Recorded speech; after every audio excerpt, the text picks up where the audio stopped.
You want to tax the rich? Fine. Start with whoever billed you for that dress, because the night turns weird the second the slogans cost more than most people's rent. What happened next played like the roughest kind of political demolition, the kind that doesn't just land punches, but circles the ring afterward and points at the bruises for the cameras. And this time, the spotlight wasn't on some veteran operator who's been through 10 scandals and still sleeps like a baby. This time it was Alexandria Ocasio-Cortez, the progressive celebrity who can turn a caption into a headline and a headline into a brand. She walked into what she seemed to think was a friendly CNN town hall, and walked out looking like she'd wandered into a cross-examination she didn't prepare for. If you've ever watched a debate and thought, surely it can't get nastier than this, you were probably talking about two people who still wanted to be liked. Donald Trump doesn't do liked the way normal politicians do, and that's the entire point of the act. He shows up like a man who thinks the event is less a conversation and more a scoreboard he intends to run up. And when the opponent is someone built for social media applause, the collision starts to look less like policy and more like a public audit. Not a legal audit, not the kind with subpoenas and courtrooms, but the harsher kind, where optics become evidence and vibes become verdicts. The setup was made for television symmetry. Miami, Florida, swing state energy, a split audience, clean blue lighting, and the kind of modern CNN staging that makes everyone look slightly haunted. 2 chairs, a moderator's pedestal, the implied promise that everyone would talk like adults, and the unspoken reality that nobody came for adulthood. The crowd was curated to look like America in miniature. Half red hats, half climate pins, and a few people who wore neither so they could claim moral superiority later. Anderson Cooper stood in the center with that careful, contained posture of a man holding note cards like their body armor. Trump arrived first, waving like he owned the room, which in his mind, he probably did. AOC followed with the kind of accessible chic that fashion writers love to describe as relatable, right up until they list the brands. Cream blazer, black turtleneck, statement earrings, the signature bold lip, and the practiced confidence of someone who knows the camera likes her. Her supporters cheered, and someone yelled, "Tax the rich," which landed like a catchphrase cue. She smiled the way influencers smile when they've already seen the clip in their head. Cooper tried to begin the evening like a referee, but the night was never going to be refereed. Trump cut in early, doing that thing where he pretends he's being gracious while he's measuring where to stick the knife. He thanked CNN with a wink at all the times he didn't, then turned to AOC with a compliment that sounded like a setup. "You look very nice tonight," he said in the tone people use when they're about to say, "Now, let me tell you what you're really doing." AOC offered the polite response you give when you don't want to show irritation on live TV. And Cooper, for a brief second, looked like he already wanted the commercial break. The first question came from the kind of audience member every town hall producer loves. A moral premise wrapped in a polite sentence. "Critics say you don't live what you preach," she asked. And for AOC, that's usually a softball, because she's answered it 100 times. AOC leaned forward, hands moving, voice warm, and delivered her standard thesis about access, opportunity, and lifting people up.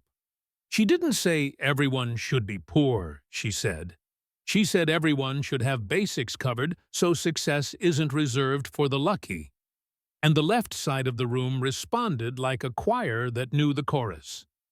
Then Trump raised his hand like a student asking permission to hijack the class. Cooper tried to hold the format, but Trump's entire political skill set is built around breaking formats. Trump pulled out his phone, asked for the screen, and suddenly you could feel the producers scrambling in real time. That's the thing about live television. You can watch the control room panic as a physical phenomenon. And then the Met Gala images hit the big screens like a trapdoor opening under the conversation. There was the white gown with "Tax the Rich" across the back, a moment AOC supporters still treat like a pop culture milestone. Trump didn't deny it was clever. He praised it with a sweetness that felt radioactive. He started naming the room she was in, the kind of room where power wears expensive shoes, and calls it philanthropy. He pointed at the guest list vibe, Anna Wintour, celebrities, moguls, and framed it as a contradiction you could see without a spreadsheet. And suddenly, AOC's platform argument sounded different under the glare of a literal platform full of elites. Now, to be fair, political symbolism is a real thing, and politicians use it all the time. The question isn't whether symbolism exists, it's whether symbolism becomes a substitute for substance. Trump didn't argue ideology, he argued optics, because optics is the language he speaks fluently. He leaned into the idea that the message was being delivered from inside the very party it claimed to critique, and he made it sound, to the average viewer, like the slogan had been printed on a receipt. He tossed out price estimates and designer details the way he tosses out nicknames, with the confidence of a man who knows uncertainty doesn't stop a punchline. Was the dress worth $30,000, $50,000, something in that neighborhood? Who knows? And that "who knows" is exactly what makes it work on TV. He played the moment as if the cost itself was the argument, as if the number automatically turned intent into hypocrisy. AOC tried to explain raising awareness, and Trump turned awareness into attention, and attention into self-promotion. That's the rhetorical slide. The moment you're defending your motives, you've already surrendered the frame. Then he went for the line that sounds like a joke, but lands like a brand wound. Cinderella didn't lecture the prince about inequality. Even Cooper looked like he had to swallow a laugh, and that's when you know the room's balance has shifted. AOC's expression tightened, because tight is what happens when you can't roll your eyes without giving the other side a meme. Trump didn't need to prove anything in court. He only needed to create a picture the audience could remember. And once the audience has a picture, it's almost impossible to argue with it in real time. From there, he pivoted to lifestyle, car, apartment, amenities, because lifestyle is where class politics gets messy fast. He brought up the Tesla and framed it as a luxury symbol, which is funny because 10 years ago, the Tesla was a progressive status badge. He tossed out rent figures and building features, rooftop pool, wellness center, pet spa, and made it sound like the setting of a satire. AOC objected to the relevance, but relevance is whatever the audience decides it is, and the audience loves a contrast. He turned working-class champion into yuppie with a moral mission, and that label, fair or not, sticks like gum. And here's the part where a lot of people pretend there's no nuance, even though there is. Plenty of politicians live comfortably. The criticism only bites when your brand is built on being the anti-luxury moral judge. If you're going to preach austerity and redistribution, you better be ready for someone to ask why your life looks like a magazine spread. Trump, who has never pretended to be modest, used that as his shield. At least I'm honest about being rich. Whether you find that convincing says more about you than about him, but it plays well on camera. Then the story veered into the Puerto Rico Abuela episode, and the room's energy changed. This is where the narrative stops being fashion and starts being feelings, which is where viewers either lock in or tune out. AOC talked about her grandmother, talked about damage, talked about neglect, and the photos hit the screen with real emotional weight. If you've ever seen a ceiling stained by water intrusion, you don't need a politics degree to feel something. And for a moment, it looked like she'd found solid ground again. Trump didn't mock the suffering, he did something colder, which was to question what happened after the suffering went viral. He brought up Matt Walsh's GoFundMe, and whether you like Walsh or not, the fact of the fundraiser became the focal point. He presented it like a moral test. Help offered, money raised, and then a refusal. AOC's position, as it has been discussed publicly, was that the issue shouldn't be reduced to one family's repair when the system is broken. Trump reframed that as choosing narrative purity over immediate help, which is a brutal accusation even when it's phrased as a question. Did she refuse help? Or did she refuse a politicized stunt? Or did the situation get flattened by the internet into a single viral morality play? Those are different interpretations, and television rarely has patience for interpretations. Trump turned it into arithmetic, because arithmetic looks like truth, even when the inputs are contested. He made the audience sit in the discomfort of, what if fixing the roof was possible and didn't happen, without needing to prove every detail on air. And that's how these moments work. You don't need certainty, you need suspicion that feels plausible. AOC tried to return to systemic change, and Trump treated systemic like a magic word that excuses anything. He asked, in essence, whether systemic has become a way to avoid helping specific people in front of you. You can argue the policy point all day, but emotionally the audience heard, "Grandma still leaks," and that's hard to shake. Cooper tried to pivot, but Trump kept pressing the emotional contrast because it's stickier than carbon emissions graphs. And once the crowd is in that mode, every defense sounds like a lecture. Then came climate, travel, and records, the part where audiences decide whether they trust spreadsheets or they trust vibes. Trump asked for travel history, and Cooper looked like he knew it was going to turn into theater. The screen filled with dates and routes, and Trump played tour guide, pointing at flights like he was hosting a museum exhibit titled Rules for Thee. He contrasted planes with Amtrak, and whether the numbers were perfectly framed or not, the point was simple. She flies a lot for someone who scolds flying. That's not a court ruling, it's a rhetorical bruise. From there, he moved to rideshare usage, which is clever because everyone understands an Uber receipt. He painted Washington as a city with transit options and asked why the climate messenger moved like a convenience-first professional. You can make reasonable arguments, schedules, security, time, logistics, but reasonable arguments rarely go viral. What goes viral is the mental image of a climate speech followed by an Uber Black screenshot, whether literal or implied. And he used that image to question sincerity, which is always the knife behind hypocrisy talk. He piled on with luxury apartment energy usage and personal carbon footprint. And this is where things can slide into pseudoscience fast. But even without accepting a specific tonnage number, the framing lands. The messenger looks comfortable while demanding discomfort from everyone else. AOC tried to return to individual choices versus systemic change, which is a real debate in environmental politics. Trump treated that debate like a dodge, the way he treats any abstraction. As proof, you don't want to answer the plain language question. And then he grabbed a Starbucks cup photo and made it the symbol, because symbols beat statistics every time.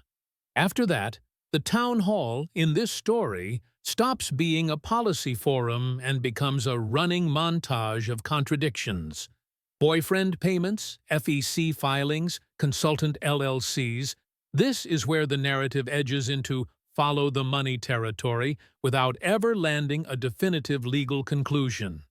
Trump framed it as questions people might have, which is his favorite way to smear without technically declaring a verdict. AOC's defenders tend to point out that but filings are public, rules are complex, and allegations are not the same thing as findings. Trump's defenders tend to say complexity is exactly where questionable behavior hides, And that suspicion is the whole point of oversight.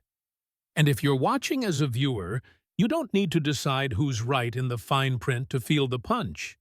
You just need to feel like the brand, anti-corruption crusader, doesn't match the mechanics of modern campaigns. Trump compared it to the same game with different branding, which is a line that will live forever because it flatters cynicism. Cynicism is addictive. It makes people feel smart, like they're seeing behind the curtain. And once you've made the audience feel smart, they'll forgive you for not proving every claim to courtroom standards. Then came the merch, the part that plays like satire because the irony is too easy. AOC sells tax the rich gear, and Trump turned the price tags into a punchline about revolution being sold at boutique rates. Again, you can argue margins, manufacturing, fundraising norms, and the reality that every campaign sells merch. But the line that sticks is, you're charging people money to tell them money is the problem, because it compresses everything into one laugh. He leaned into it like a businessman critiquing a competitor's pricing strategy, which is probably the most comfortable role Trump has on any stage. And then he went for what he framed as the photo shoot, specifically the 2018 border images that have been debated for years across media. This is the kind of controversy that survives because it has visuals, and visuals don't require policy context. Trump brought up wider-angle shots and implied staging, arguing that the moment was crafted for maximum emotional impact. AOC's defenders have said the situation at the border was real. Her reaction was real, and photographers capture what they capture. Trump's argument wasn't that border debates aren't serious. It was that her relationship to seriousness looks mediated through content creation. That content creator framing is the through line of the entire performance in your piece. Not she's wrong, but she's curated. Not she's corrupt, but she's marketed. Not she's evil, but she's an algorithm in heels. It's an attack that doesn't require proving a crime. It only requires creating doubt about authenticity. And authenticity is the currency AOC's political identity trades on, so even minor doubts compound like interest. Trump knows that, which is why he kept steering the audience back to the same idea. Everything is performance. When the show ended, your narrative shifts into aftermath.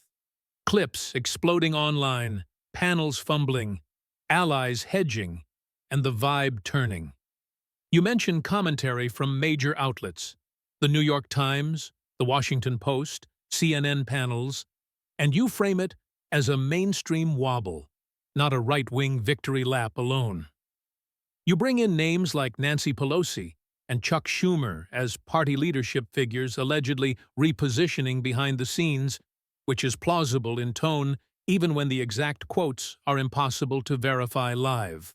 You referenced Josh Gottheimer and Tim Ryan as moderates who would see an opening, which fits the archetype. The practical solutions wing smelling blood in the water. And you introduced Jessica Ramos as a potential challenger, creating a political consequence that feels realistic without requiring the audience to treat it as confirmed fact. Then you end on cultural residue, the meme comments, the parking lot jokes, the Whole Foods sighting, the idea that a new era replaces the Instagram left with something duller and more resume-based. It's not a literal obituary for her career. It's a mood piece about how narratives turn and how quickly the internet converts a politician into an archetype. In your version, the performance ends because the audience stops suspending disbelief. And once that happens, every new post gets read like PR. That's the modern trap.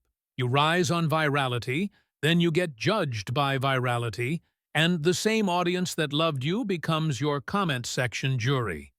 And Trump, in your telling, doesn't even need to gloat, because the point of a spectacle is that the spectacle repeats itself without him. The strangest part wasn't the applause or the outrage, it was how quickly the whole thing escaped the studio and started living its own life. like a story that didn't need its authors anymore. CNN signed off, the lights went down, the audience filed out, and within minutes, the town hall was no longer an event. It was a set of clips. Not, what did they argue, but what's the one moment you can weaponize, because that's how modern politics gets digested. AOC's team didn't have the luxury of reflection. They had to respond at the speed of the internet, which is to say, faster than humans can think. And Trump didn't have to do anything at all, because the machine that rewards humiliation was already spinning on his behalf. You could practically watch the story bifurcate in real time into two different movies. On one side, conservative accounts framed it as a long-overdue exposure of performative progressivism, like the mask finally slipped and the cameras caught it. On the other side, progressive accounts tried to treat it as a bad-faith ambush, a reality TV trap disguised as journalism, where the goal was always to make her look unserious. Both narratives were self-serving, and both had enough evidence to feel true to people who wanted them to be true. The only difference was which version had more meme potential, and that's not a philosophical question. It's a distribution question. By midnight, the hottest uploads weren't full segments. They were 30-second edits with captions that wrote the punchline for you.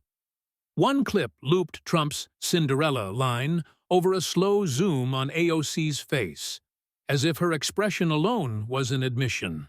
Another slapped dramatic music over the Met Gala images, then cut to a shot of a random working-class neighborhood, like the country itself was rolling its eyes. A third version, made by someone who clearly had too much time and too little shame, stitched together AOC talking about every flight matters, with a montage of planes taking off. None of it was a serious argument, but it didn't need to be, because seriousness wasn't the product being sold. The first people who tried to take it seriously were the ones paid to do that for a living, which is usually where the comedy begins. You could see CNN's post-show panel struggling with the mismatch between what they wanted the town hall to be and what it actually became.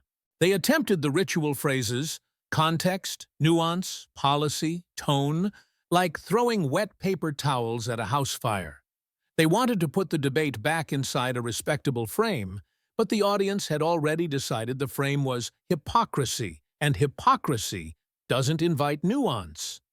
When your theme is contradictions, every explanation sounds like an excuse, and every excuse sounds like confirmation.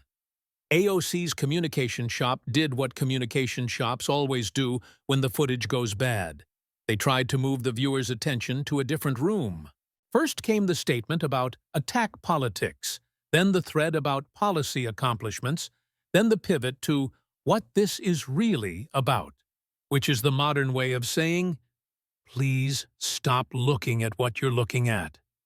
They hinted that Trump had cherry-picked details, that he'd framed normal campaign practices as suspicious, that he'd turned symbolism into scandal. All of that can be argued, and parts of it might even be fair. But fairness isn't what moves a clip, and their problem was that the clip was already moving without them. Even worse, a portion of her own supporters responded the way supporters do when they smell vulnerability. They started overcompensating.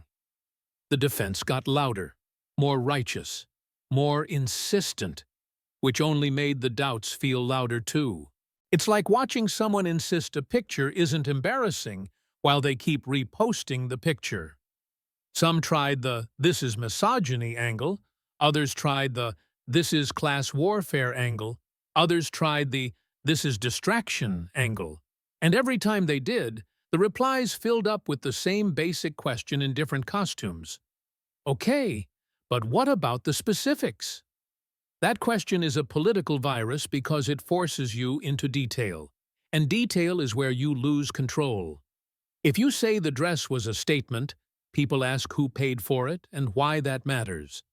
If you say the Tesla is normal, people ask why you talk like nobody should ever have anything nice. If you say the GoFundMe was political theater, people ask why the roof still looked the way it looked. If you say travel is unavoidable, people ask why your own rhetoric sounds like the world ends unless everyone changes their habits immediately. The biggest mistake a team can make in a moment like this is to try to answer everything at once. The second biggest mistake is to answer nothing. AOC's instinct, the one that made her famous, was to talk directly to the public and frame the moment herself. But framing only works when you have the high ground, and in your story, she'd just spent an hour getting pulled off it. So when she went online, her tone sounded like someone trying to regain a room that had already left. The next day was the real battle, because the next day is when the respectable institutions decide what they're allowed to admit. The Washington Post and the New York Times don't have to praise Trump to say something uncomfortable about AOC's image management, and that's what made the moment sting. There's a difference between being criticized by your enemies and being gently distanced by the people who usually treat you as part of the coalition. When sympathetic voices start using words like authenticity, performance, and brand, you can almost hear the party strategists whispering into their phones. Nobody wants to be the adult in the room until they can use it as a weapon against someone younger. And here's where the story gets mean in a uniquely modern way. The mockery started to change her behavior. If a politician is mocked for shopping at Whole Foods, they start doing photo ops at Target. If they're mocked for flying, they post pictures on trains. If they're mocked for merch prices, they quietly tweak the store and pretend it was always the plan. None of this proves anything, but it creates a visible feedback loop. And visible feedback loops are humiliating because they look like obedience. You described exactly that. Price drops, items disappearing, speaking gigs being rescheduled, a short period of social media silence that felt longer because the entire brand runs on constant output. And then the comeback, the long explanation, the attempt to put context back inside the frame. But once the public has decided something feels staged, your explanations start sounding staged too. That's the paradox of influencer politics. The skills that help you rise, curation, messaging discipline, camera instinct, become the evidence used against you when you stumble. Meanwhile, Trump's side did what Trump's side always does. They acted like they didn't care while treating it like a holiday. The gloating was less about the details and more about the vibe. A progressive icon punctured, a moral scold forced to defend herself, an aesthetic replaced with embarrassment. You can call it petty, and it is petty, but it's also effective, because politics is partly a referendum on who gets to look down on whom. AOC's brand works when she's the one doing the looking down. At billionaires, at corporations, at corruption, at hypocrisy. The town hall flips that, and suddenly she's defending herself against the same moral language she usually wields. At this point, the obvious question becomes, does any of this matter beyond entertainment? Does a viral humiliation actually change policy, or does it just change who gets booked and who gets avoided at donor dinners? Your story suggests it does matter, at least in the small c cynical way Washington understands matter. Not because people suddenly changed their ideology, but because operatives started to worry that the brand was becoming a liability. And, in politics, liability is the only word that can turn a friend into a stranger overnight. If you want to see how that works, watch the language of support after a spectacle like this. Nobody says, "I'm abandoning her." They say, "I respect her passion," which is the verbal equivalent of patting someone's head. They say, "We all share the same goals," which means, "Please don't ask me to defend her specifics." They say, "It's important to focus on kitchen table issues," which is Washington for "Stop doing things that make us look like a parody." And if you're AOC, you can hear the door closing even when nobody slams it. The chilling part isn't that she might lose a little popularity in the short term. The chilling part is that she starts becoming predictable in a way that makes her weaker. Every time she speaks, critics pre-write the reply, parking lot, Met Gala, Tesla, merch. Every time she posts a photo, someone scans it like a crime scene. What brand? What location? What lighting? Who took it? And every time she tries to be earnest, people treat earnestness like another content layer. That's not about her being uniquely flawed. It's the trap of a politics built around personal narrative. If your power comes from being the protagonist of the story, your enemies don't have to defeat your policies. They just have to rewrite your character. They don't need to prove you're evil. They just need to make people feel like you're not who you say you are. And once that suspicion takes root, everything you do either feeds it or looks like you're trying to fight it, which also feeds it. In your narrative, the party starts to drift toward practical candidates, the kind who talk like accountants and dress like they're going to a zoning meeting. But here's the dirty secret. Practical candidates still perform. They just perform normal. They still curate. They just curate a khaki and clipboard vibe. They still stage.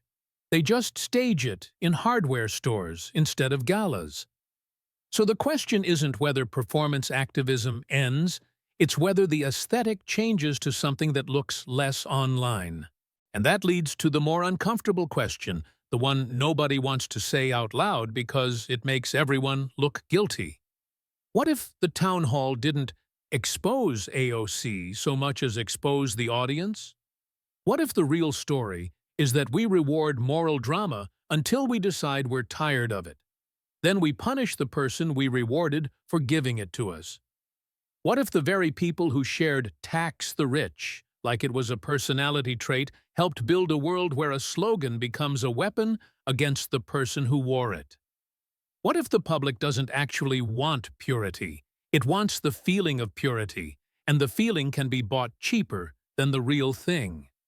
AOC's defenders would argue she's being held to a bizarre standard that no one else faces. Trump's defenders would argue she built her career by holding everyone else to standards, so welcome to the arena. Both arguments have a pulse. But politics isn't a courtroom, and having a pulse is often enough to win the day. If you can keep a question alive, does she really live what she says? You don't need a final answer, you just need the question to stick. So now imagine the internal conversations after that town hall, the kind nobody tweets. Not should we support her, but can we survive being associated with the memes? Not is she right, but is she manageable? Not what policy does she move, but what headlines does she attract? That's the machinery behind the curtain, and it's where reputations get priced like commodities. You wrote that her social media became her prison, and that's exactly the right way to describe it. When your megaphone is also your mirror, you can't stop looking at yourself without losing oxygen. She can't simply be less online without giving up the tool that made her powerful. But staying online means the commentary never ends, and the commentary becomes part of her story whether she likes it or not. The influencer label becomes a shadow that follows her into every serious conversation. Now, none of this requires claiming anyone committed a crime, and that's part of the point. Modern political destruction doesn't need convictions, it needs contradictions. It doesn't need proof beyond reasonable doubt. It needs enough doubt to feel reasonable. It doesn't need an investigator. It needs an editor with a sense of timing. And in your telling, Trump's role wasn't proving wrongdoing. It was making the contradictions look like the only thing worth discussing. The question for the next phase isn't whether AOC survives, because most politicians survive a bad news cycle if they can still raise money and turn out voters. The question is whether she can rebuild a version of herself that feels durable under hostile framing. Can she pivot from icon to operator without looking like she's abandoning what made her famous? Can she talk about policy without sounding like she's reading a caption? Can she reclaim seriousness without losing the charisma that drew people to her in the first place? Because that's the iron law of political celebrity. The crowd wants the show until the show makes them feel manipulated. Then they demand authenticity, like it's a refund. And authenticity is the one thing you can't manufacture once people decide you're manufacturing. You can do better messaging, tighter scheduling, cleaner visuals, fewer obvious props. But once the audience starts watching you like a magician, they're not there to enjoy the trick anymore, they're there to catch the wire.